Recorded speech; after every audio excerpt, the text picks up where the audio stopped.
Assalamualaikum warahmatullahi wabarakatuh. Anak-anak sekalian, semoga kalian dalam keadaan sehat semuanya. Pada hari ini kita akan melanjutkan pembelajaran kita mengenai hikmah iman kepada qada dan qadar.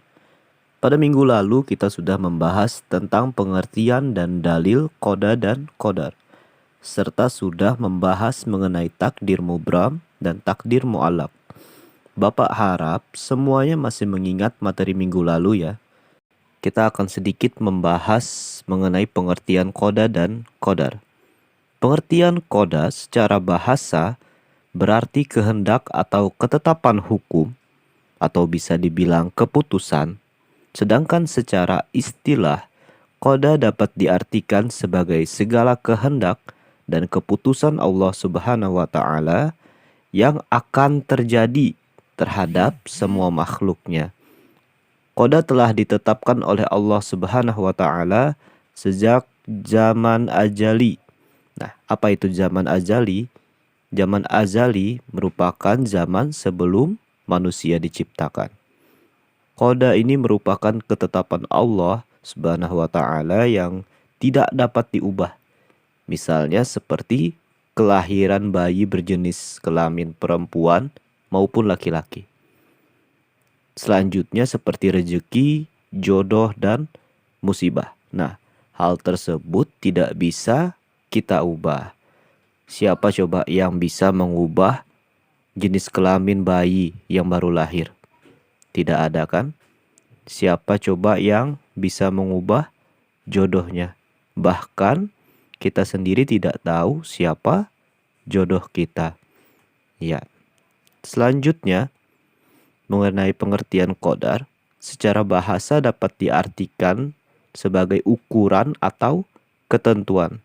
Sedangkan secara istilah, qadar berarti segala ketentuan Allah Subhanahu wa taala yang telah terjadi terhadap segala sesuatu termasuk makhluknya.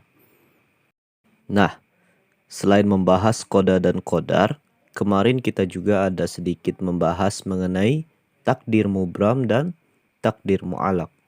Segala sesuatu yang akan terjadi dan telah terjadi biasanya umumnya disebut sebagai takdir biasanya ya.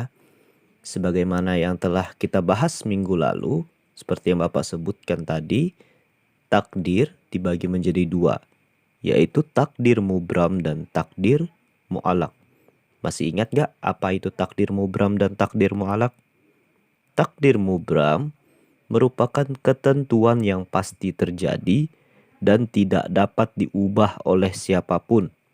Contohnya, matahari terbit di timur dan tenggelam di barat.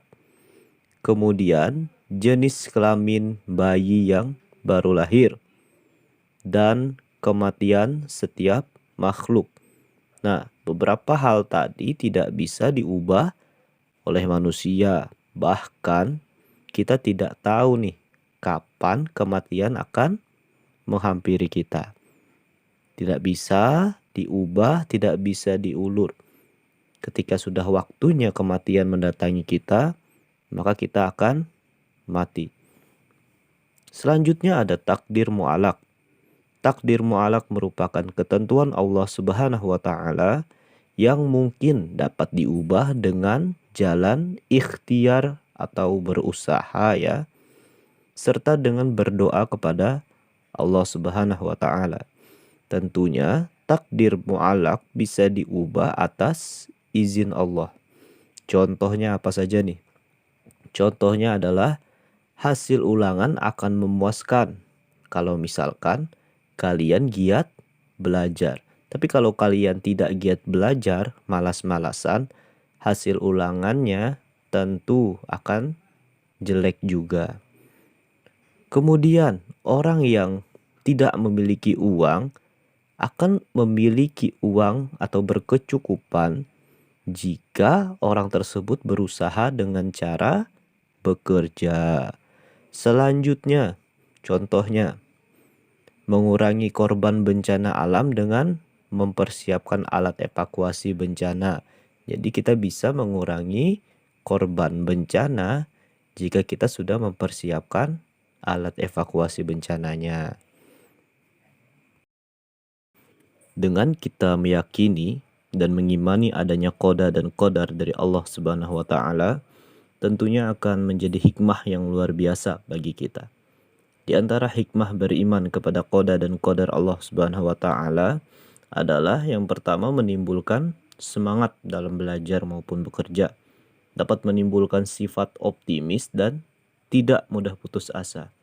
Karena sebagaimana yang kita tahu bahwa takdir itu ada yang bisa diubah dengan ikhtiar dan doa, yaitu takdir mu'alaq. Nah, orang yang mempercayai hal tersebut tentunya akan berusaha lebih baik, berusaha semaksimal mungkin dalam menjalani kegiatan apapun itu. Misalnya dalam mempersiapkan ujian. Orang yang mempercayai hal tersebut akan belajar lebih giat untuk mempersiapkan ujiannya. Tentunya orang yang mempersiapkan ujiannya lebih baik atau lebih giat belajarnya sebelum ujian akan mendapatkan hasil yang lebih baik pula. Sebaliknya untuk orang yang malas belajar sebelum ujian, tentu akan mendapatkan nilai yang mungkin biasa-biasa saja ya. Kemudian hikmah dari beriman kepada qada dan qadar yaitu bisa mendorong kita untuk ikhlas dan ridho terhadap ketetapan Allah Subhanahu wa taala. Allah Subhanahu wa taala telah menetapkan segala sesuatu sejak zaman ajali atau sejak sebelum manusia diciptakan ya. Dan ketetapan Allah Subhanahu wa taala ini merupakan yang terbaik bagi makhluknya.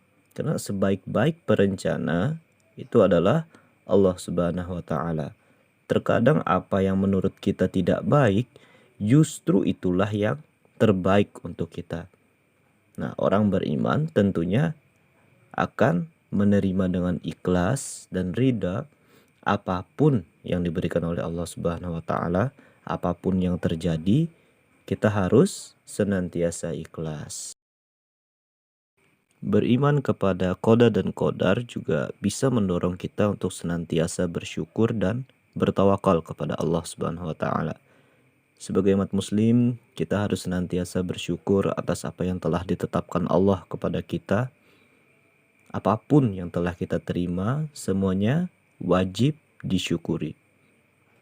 Nah, kalian ini merupakan orang-orang yang masih beruntung bisa mengemban pendidikan di sekolah meskipun sekarang kita belajarnya secara daring atau secara online. Nah, di luar sana masih banyak anak-anak di luar yang tidak bisa bersekolah karena banyak sekali alasan.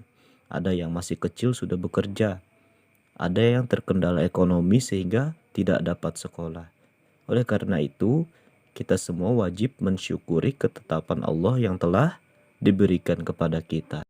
Selain itu, dengan beriman kepada qada dan qadar juga dapat menghindarkan kita dari sifat sombong. Karena orang yang meyakini bahwa segala ketetapan yang terjadi datangnya dari Allah Subhanahu wa taala tidak akan menyombongkan dirinya. Karena dia tahu bahwa segala yang ada di dunia ini adalah titipan dari Allah Subhanahu wa taala.